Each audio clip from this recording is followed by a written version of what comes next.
दोस्तों, मनुष्य का जीवन उसके व्यक्तित्व का दर्पण है। व्यक्ति के लिए यह महत्वपूर्ण नहीं है कि वह कितना जीता है, महत्वपूर्ण यह है कैसे जीता है। महत्व की बात यह नहीं कि समाज में रहकर व्यक्ति ने क्या पाया, महत्वपूर्ण बात यह है कि उसने मनुष्य जीवन पाकर समाज को क्या दिया।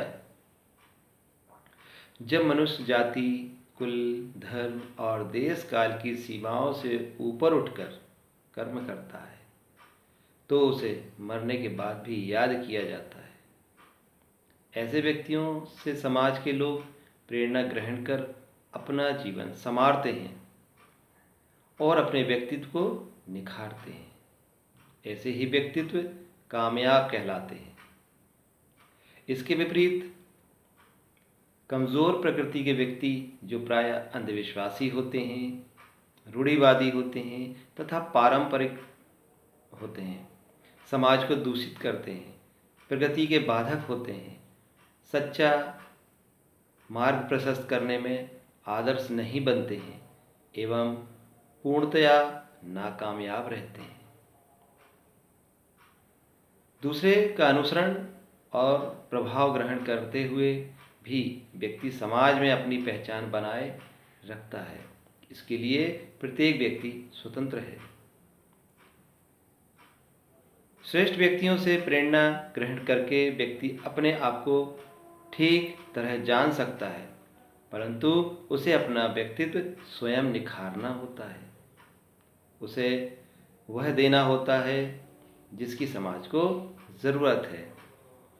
कोई व्यक्ति समाज में लोकप्रिय होता है तो उसका व्यक्तित्व आकर्षक माना जाता है। ऐसे व्यक्ति में अनेक गुण होते हैं जो समाज या समूह में अपनी उपस्थिति अनुभव कराते हैं और सभी को प्रभावित करते हैं। ऐसा व्यक्तित्व कमाल का होता है।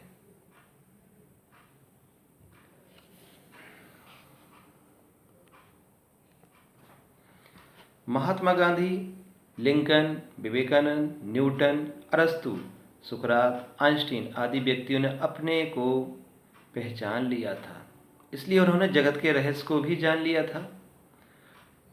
इन्होंने समाज को वह दिया जिसकी उसे ज़रूरत थी। ऐसे व्यक्तित्वधारी विश्व समाज का नक्शा बदलने वाले कामयाब व्यक्ति कहलाते हैं।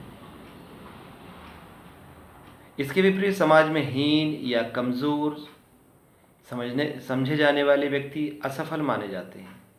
इनकी ना तो कोई पहचान होती है, ना कोई सम्मान करता है। पर्सनैलिटी क्या है? अक्सर हम कहते हैं पर्सनैलिटी जो है वह यूनान की ग्रीक शब्द का मतलब है ड्रामा। वहाँ जो ड्रामा होता था उसमें अभिनेता मुखौटा पहनता था, जिसे मास्क कहते हैं हम। उस मुखौटे को परसोना कहते थे, जिसका अर्थ है नकाब। पर्सनैलिटी शब्द की मीनिंग आप समझ गए होंगे। नाटक में परसोना पहने व्यक्ति को प्रस्तुत किया जाता था, जो वास्तव में वह नहीं होता था। व्यक्ति जैसा है वैसा ही है, पर उसको एक मुखौटा पहनाया, अब वो कैरेक्टर मुखौटे का हो गया। यदि शब्द मात्र पर विचार करें तो व्यक्तित्व बाहरी वेशभूषा या दिखावे के अर्थ में प्रयुक्त होता है। पर्सोना का तात्पर्य व्यक्ति की उस भूमिका से होता है जो वास्तविकता से सर्वथा भिन्न है। इसलिए व्यक्ति को दिन प्रतिदिन जिंदगी में बहुत तरह की भूमिकाएं निभानी पड़ती हैं और कामयाब होने के लिए यह बहुत ज़रूरी है। यदि हम अपनी भूमिकाएं नहीं बदलेंगे, एक ही भूमिका रखेंगे, तो कामयाब नहीं होंगे। मैं यहाँ पर एक कहानी बताता हूँ, उसे ध्यान समझिए। एक ख्याति प्राप्त सर्जन की 75वीं सालगिरह मनाई गई। इस अवसर पर भोज एवं नाच का आयोजन किया गया। उस सर्जन के बहुत से सहयोगी, मित्र एवं शिष्य इकट्ठे हुए। उन्होंने मिलकर उसकी प्रशंसा की। कहा, इस देश में ऐसा सर्जन दूसरा नहीं, कमाल का हाथ है इनका। सर्जन की स्तुति हो रही थी, किंतु वह उदास था। तब उसके मित्र ने पूछा, आज के दिन तो आपको खुश रहना चाहिए, आप उदास क्यों हैं?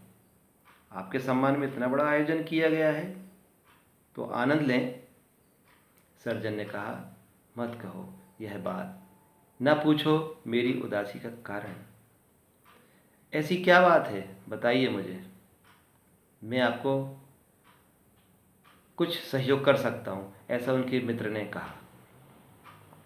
तब अत्यंत आग्रह करने पर सर्जन ने अपने हृदय की बात कही, मित्र, सत्य है कि मैं एक नर्तक बनना चाहता था, नर्तक मतलब डांसर, लेकिन मेरे पिता ने मुझे सर्जन बना दिया। जबरन मुझे मेडिकल कॉलेज में प्रवेश दिलाया, जबकि मैं संगीत में जाना चाहता था। आज मैं सभी को नाचते देखकर उदास हो गया। अगर मेरे पिता ने जबरदस्ती ना की होती तो आज मैं अच्छा सर्जन बनने के स्थान पर बहुत अच्छा डांसर होता। तो अभी क्या बिगड़ा है, उनके मित्र ने कहा, आओ प्रयास करते हैं। उन्होंने कहा, अभ्यास नहीं किया। तो उसने कहा, कोई बात नहीं, एक बार हमारे साथ नृत्य करके देखें, डांस करके देखें, सबके साथ हो सकता है आपके अंदर सोया हुआ जो डांसर है वो जाग जाए और आप अच्छे सर्जन के साथ साथ अच्छे डांसर भी बन जाएं। और जब उनके मित्र ने उन्हें साथ में खड़ा किया तो धीरे धीरे धीरे उनके अंदर से वह डांसर जाग उठा और वे बहुत अच्छा नृत्य करने लगे, बहुत अच्छा डांस करने लगे। सभी लोगों ने देखकर खूब तालियां बजाईं और कहा कि आप तो बहुत अच्छे डांसर हैं। इसलिए मनुष्य को कभी भी ये नहीं सोचना चाहिए कि वह कुछ कर नहीं पाया तो अब नहीं कर पाएगा। ठीक है, पहले की परिस्थितियाँ कुछ और रही होंगी, पर आज की परिस्थितियाँ यदि कुछ और हैं तो आप उसके अनुरूप अपने आप को ढालें और अपने आप को सुधारें, तो आप हमेशा खुश रहेंगे। तो दोस्तों, आज के लिए इतना ही काफ़ी। अगली बार फिर मिलेंगे, तो आप हमारे चैनल को सब्सक्राइब करें और बेल आइकन ज़रूर दबाएं, शेयर करें अपने दोस्तों में, जिससे अच्छी अच्छी जानकारियाँ उनको हम देते रहें।